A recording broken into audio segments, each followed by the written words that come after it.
오늘부터 호세아서를 읽으면서 하나님의 말씀을 묵상해 나가려고 합니다. 호세아서는 구약의 12소선지서 중에 한 책입니다.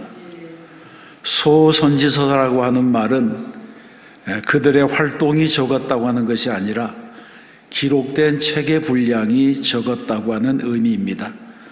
그래서 예레미야, 이사야, 에스겔서 같은 분량이 많은 대선지서와 구별해서 소선지서라 이렇게 부르고 있습니다. 구약의 예언서에는 몇 가지 특징이 있습니다.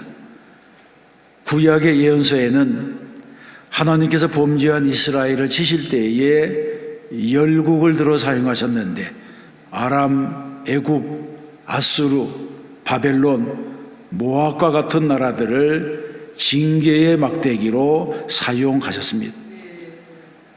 그들을 사용하셔서 이스라엘을 열국 중에서 흩으시고 후일에 열국이 망하고 나면 하나님께서 다시 남은 자들을 구원하셔서 자기 사는 곳으로 돌아오게 하셨다고 하는 것입니다. 하나님께서는 시대가 어두워질 때마다 선지자들을 보내어서 예언하게 하셨습니다. 그런데 이 세상에는 참된 예언자가 있는가 하면 거짓 예언자들이 함께 있어서 사람들을 혼란하게 했습니다. 참 예언자는 언제나 하나님의 말씀만을 전합니다. 참 예언자는 하나님의 말씀을 가감하지 않습니다. 신명기 4장에서는 내가 너희에게 명령하는 말을 너희는 가감하지 말고 내가 너희에게 내리는 너희 하나님 여호와의 명령을 지키라 이렇게 말씀합니다. 또 예레미야 23장에서는 내가 내게 명령하여 이르게 한 모든 말을 전하되 한마디도 감하지 말라고 말씀했습니다. 이는 참 선지자가 하나님의 말씀을 어떻게 다루어야 할 것을 보여주는 말씀이기도 합니다. 구약에서는 참 선지자와 거짓 선지자를 명확하게 구분하고 있습니다. 먼저 참 선지자는 고립적인데 거짓 선지자는 집단적입니다. 갈멜산에서 엘리야와 대결한 바알의 선지자를 보면 분명합니다. 엘리야는 혼자였지만 바알의 선지자는 450명에 달했습니다. 또 이스라엘이 범죄하고 타락할 때마다 하나님의 선지자 한 사람이 그 시대에 타락한 수많은 선지자들과 대결하는 모습을 우리가 보기도 합니다. 또 참 선지자는 돈에 초연합니다. 그러나 거짓 선지자는 돈을 탐합니다. 발람이 돈을 탐해서 모압으로 갔다가 망한 것이 그 대표적인 예가 됩니다. 위대한 사역자들은 많은 돈을 만졌지만 그 돈은 사역하기 위해서 거쳐가는 돈이지 쌓아두는 축제의 대상이 아니었습니다. 또 참선지자는 받은 말씀을 그대로 예언하기 때문에 축복도 예언하고 저주도 예언을 합니다. 그러나 거짓 선지자는 돈 때문에 자기 이익 때문에 예언하기 때문에 예언함으로 축복과 행복만을 예언합니다.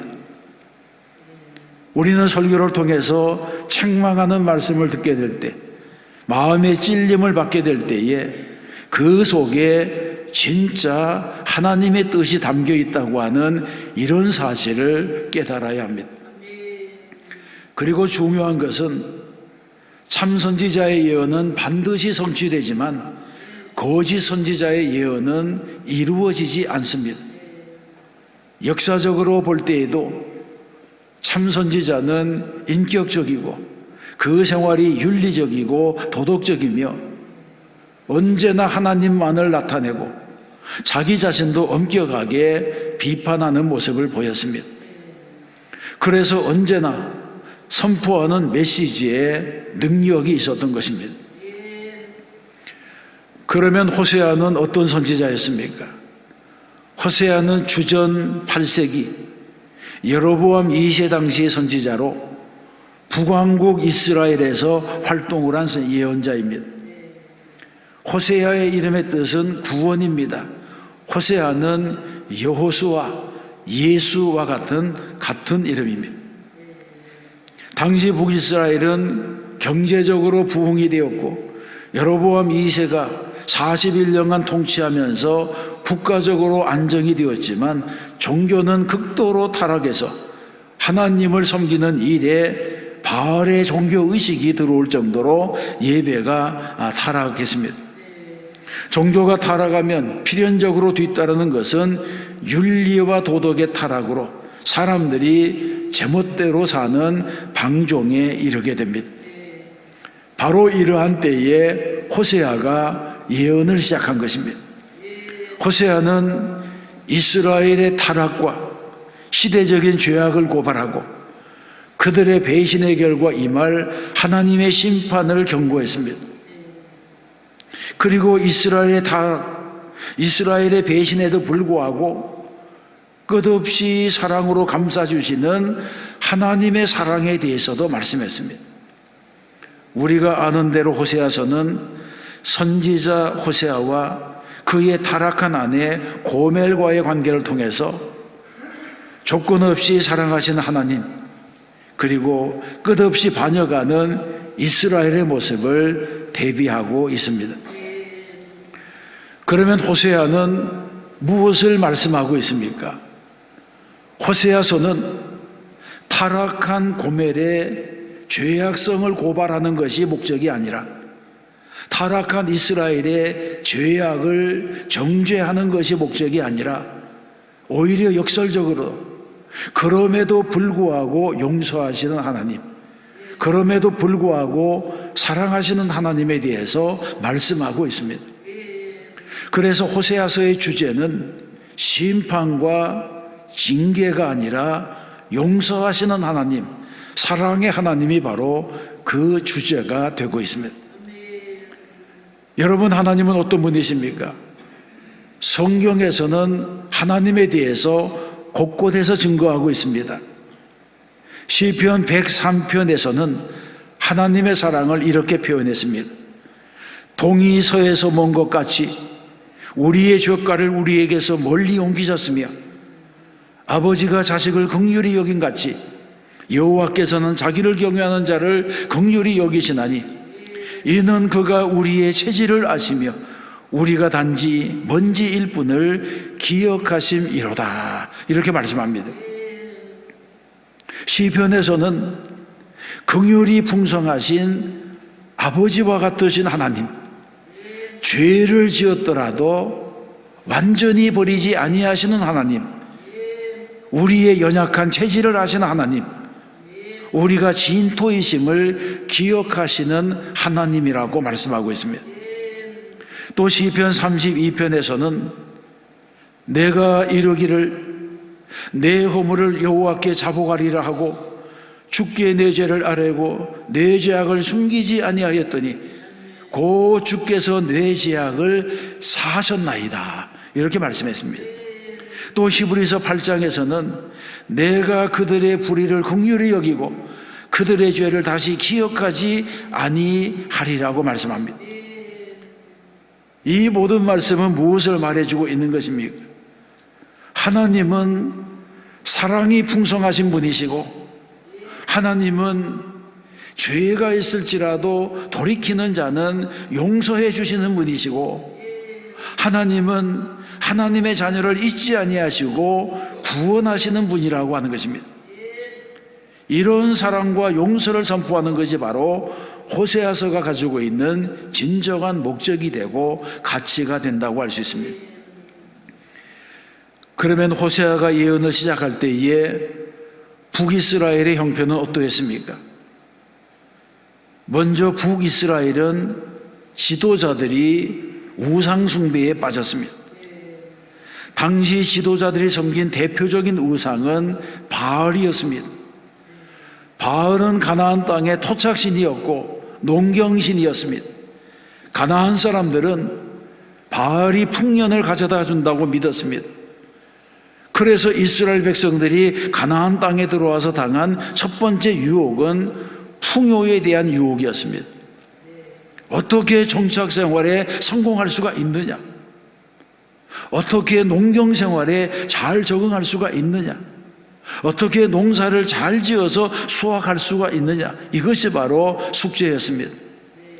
그래서 가나안 땅에서 성공하기 위해서 그들은 가나안 사람들이 섬기는 바알신을 섬기기 시작한 것입니다.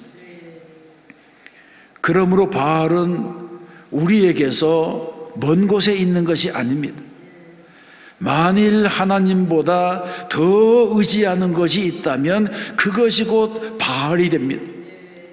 종교적인 혼합주의는 처음에는 내 인생에 그리 큰 영향을 미치지 않을 것 같지만 시간이 지나면 지날수록 내 인생 전부를 지배해서 결국 나로 하여금 바알의 사람이 되게 하고 마는 것입니다. 솔로몬이 죽은 이후에 통일 왕국이 분열되었습니다. 솔로몬의 아들인 르호보암은 예루살렘을 중심으로 남유다 왕국을 다스리게 되었고, 왕국을 쪼개어나간 여로보암은 사마리아를 중심으로 북이스라엘을 세웠습니다. 북이스라엘은 예루살렘을 떠나서 북쪽 사마리아에 새로운 도읍을 세웠습니다. 중요한 것은 그들이 예루살렘을 떠났다는 것입니다. 하나님의 성전을 떠났다고 하는 것입니다. 그러다 보니 그들은 아름답고도 웅장한 예루살렘 성전을 대신할 만한 것들이 필요했고, 이것이 그들에게는 올무가 되었습니다. 왜 그렇습니까? 그들은 솔로몬 성전을 대신할 만한 예배처소를 지으면서 더 근사하게, 더 화려하게 예루살렘 성전에는 없는 눈에 보이는 하나님의 형상을 송아지상으로 만들어 세웠습니다. 그래서 북이스라엘은 나라를 시작하는 순간부터 타락하게 된 것입니다. 이들은 두고두고 선지자들에게 하나님을 벌레와 금수의 형상으로 바꾸었다고 하는 비난을 받았습니다. 그러므로 신앙인은 무엇을 하든지 하나님 중심, 말씀 중심으로 신앙의 절개를 지키며 살아가야 하는 줄로 믿습니다. 예루살렘은 이스라엘 백성들의 신앙의 중심이며 삶의 중심이었습니다.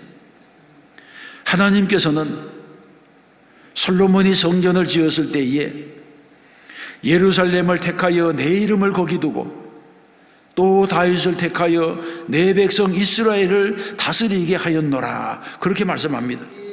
또 이어서 말씀하시기를 이곳에서 하는 기도에 내가 눈을 들고 귀를 기울이리니 이는 내가 이미 이전을 택하고 거룩하게 하여 내 이름으로 여기 영영이 있게 하였음이라, 또 이렇게 말씀을 했습니다.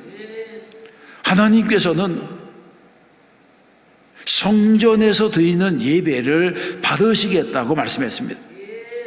그런데 북이스라엘은 베델과 단에 제단을 만들고 하나님께 예배한다고 하면서 우상의 산당을 만들고 말았습니다.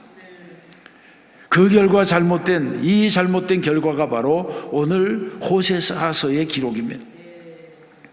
우상 숭배하는 일과 윤리와 도덕이 타락하는 일과 하나님을 잊어버리고 사는 것은 죄악된 일의 시작입니다. 하나님은 이런 이스라엘 백성들의 죄악을 호세아 가정을 통해서 고발하고 있는 것입니다. 이미 말씀드린 것처럼 호세아가 예언을 하던 때는 경제적으로, 정치적으로 부흥하던 때였습니다. 세상 사람들의 기준으로 볼 때에는 성공적인 시대였고 풍요로운 시대였습니다. 오늘 우리가 살아가는 이런 풍요로운 시대와 별반 다를 것이 없는 시대였습니다. 그런데 하나님께서 보실 때에는 그 성공이 진정한 성공이 아니었습니다. 물질적으로는 성공했을지 모르지만 영적으로는 타락의 극치를 달렸고 우상 숭배로 하나님의 진노를 쌓고 있었고 음란과 방종을 거듭하고 있었습니다. 아무리 잘 살아도 하나님이 심판하시고 하나님이 간섭하지 않을 수 없는 그런 시대가 된 것입니다. 결국 하나님께서는 고멜의 비유를 통하여 예루살렘을 떠난 물질의 풍요, 하나님을 떠난 성공이 무의미하다고 하는 것을 가르쳐 주고 있습니다. 신앙의 중심을 떠나면 아무리 물질적으로 풍부해도 아무리 일이 잘 풀려도 그 결과는 타락이라는 것입니다. 우리는 이런 결과에 주목해야 됩니다. 결국 북이스라엘은 어떻게 되었습니까? 가장 풍요로웠던 여로보암 2세 이후에 급격한 몰락이 찾아왔고 아수르에 의해서 나라가 멸망당하고 말았습니다. 하나님을 떠난 물질이, 하나님을 떠난 풍요가, 하나님을 떠난 성공이 그 나라의 안녕을 지켜주지 못했다는 것입니다. 바로 이와 같은 국가적인 재앙의 정점에 바로 지도자들이 있었습니다. 결국 이스라엘의 타락은 지도자들의 타락에서 비롯되었습니다. 정치 지도자가 타락하고 종교 지도자가 타락하자 마침내 백성들까지 타락하여 하나님의 버림을 받게 되었습니다. 지도자 한 사람은 대단히 중요합니다. 지도자 한 사람이 섬기는 우상은 모든 백성들에게 영향을 끼칩니다. 그래서 지도자 한 사람이 우상을 섬기는 것은 백성들 다수가 우상을 섬기는 죄보다 더 큰 죄가 되는 것입니다. 그래서 지도자가 중요합니다. 다윗이 전쟁터에 나갔을 때에 백성들이 다윗에게 이렇게 말합니다. 왕은 나가지 마소서. 왕은 우리 10,000명보다 중하시오니 왕은 성읍에 계시다가 우리를 도우심이 좋으니이다. 이렇게 말하고 있습니다. 여러분, 나쁜 지도자는 나라를 멸망하게 이끌지만 좋은 지도자 한 사람은 너무나 소중하고 귀하다고 하는 것입니다. 그 선한 지도자 때문에 나라가 복을 받고 백성들이 평화를 누리기 때문에 그렇습니다. 두 번째로 살펴볼 것은 호세아의 그 시대는 타협주의에 빠졌습니다. 북이스라엘의 가장 심각한 죄는 종교적인 혼합주의와 타협주의였습니다. 북이스라엘은 사마리아의 도읍을 정한 다음에 계속해서 악한 왕들이 나라를 다스리면서 하나님으로부터 멀어졌습니다.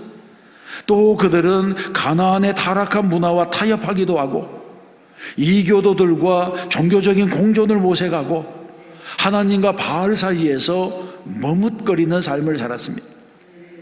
10계명 중에 가장 중요한 계명이 무엇입니까? 첫째 계명입니다. 첫째 계명에서는 너는 나 외에는 다른 신들을 내게 두지 말라고 명령했습니다. 두 번째 계명에서는 너를 위하여 새긴 우상을 만들지 말고 또 위로 하늘에 있는 것이나 아래로 땅에 있는 것이나 땅 아래 물속에 있는 것에 어떤 형상도 만들지 말며 그것들에게 절하지 말며 그것들을 섬기지 말라고 명령하셨습니다.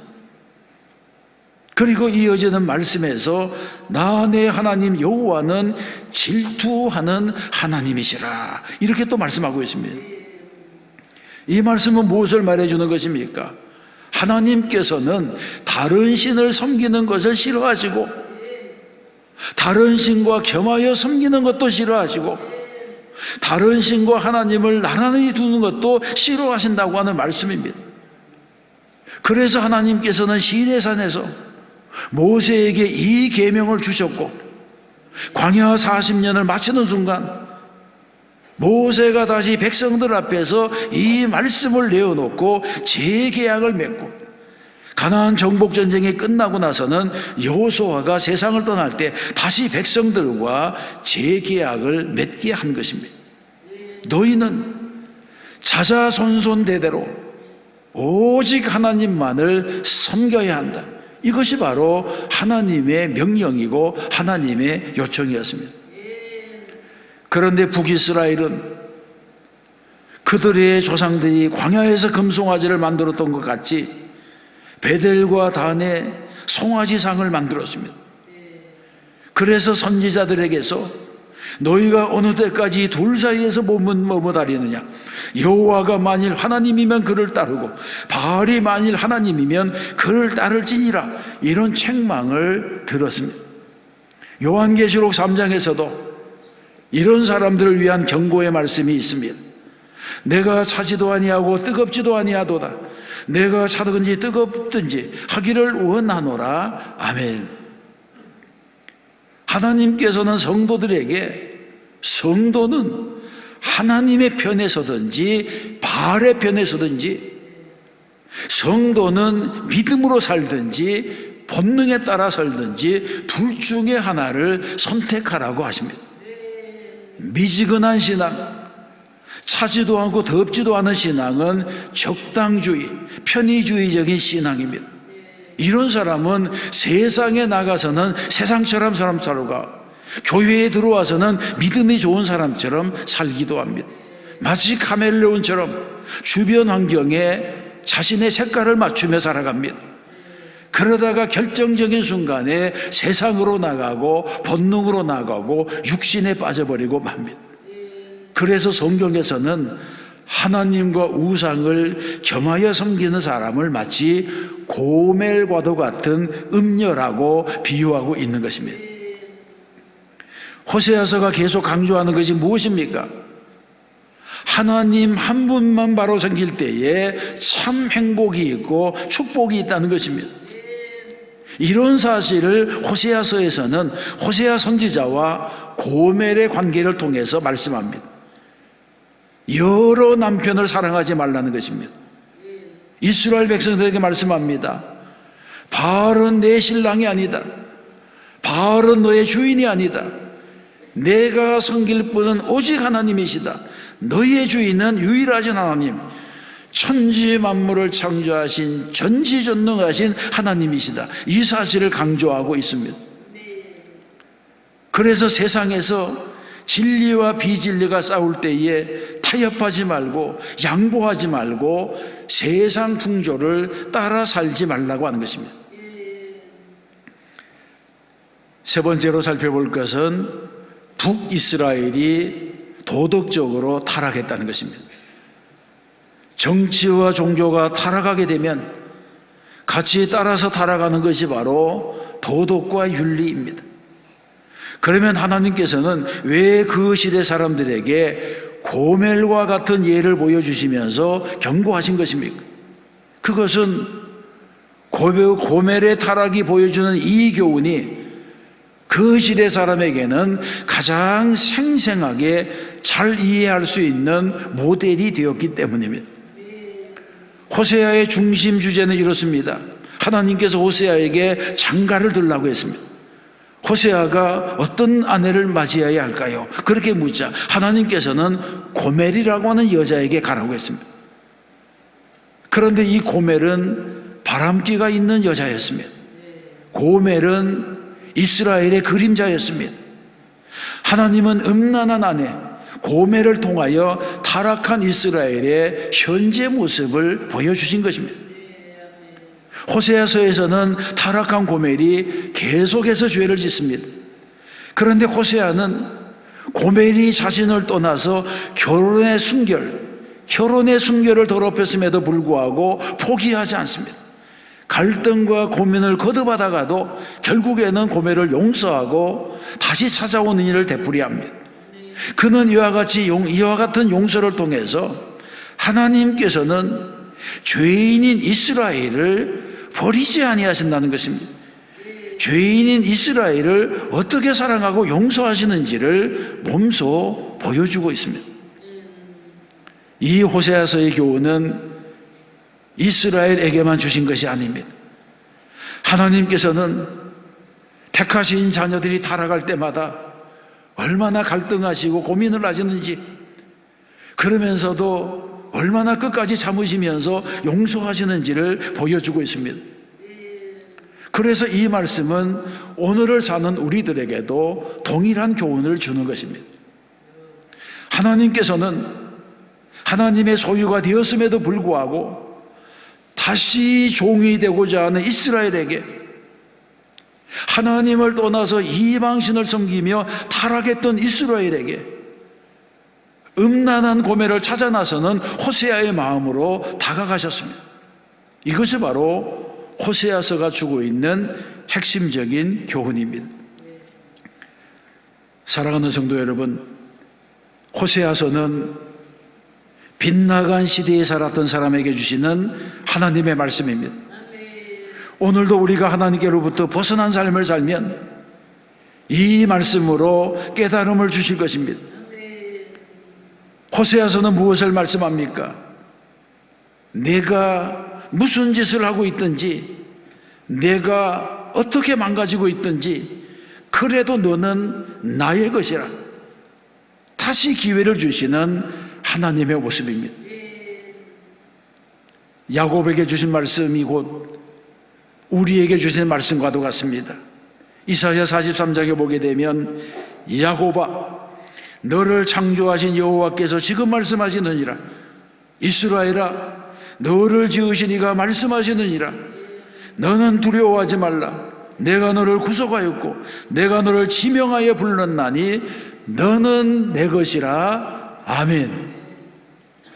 마치 호세아가 타락한 고멜을 찾아가서 돈을 주고 다시 사오면서도 그래도 나는 내 남편이고 너는 내 아내라 이렇게 말하는 것처럼 하나님께서는 오늘도 나를 부르시고 나에게 다가와 주시는 것입니다. 이런 하나님의 부르심을 외면하지 마시기 바랍니다. 주님이 내 가까이 다가오셨을 때에 손을 내미는 사람이 되어야 할 줄로 믿습니다. 이 가을의 호세아서를 통해서 사랑의 하나님을 다시 발견하는 성도가 되시기를 주님의 이름으로 축원합니다.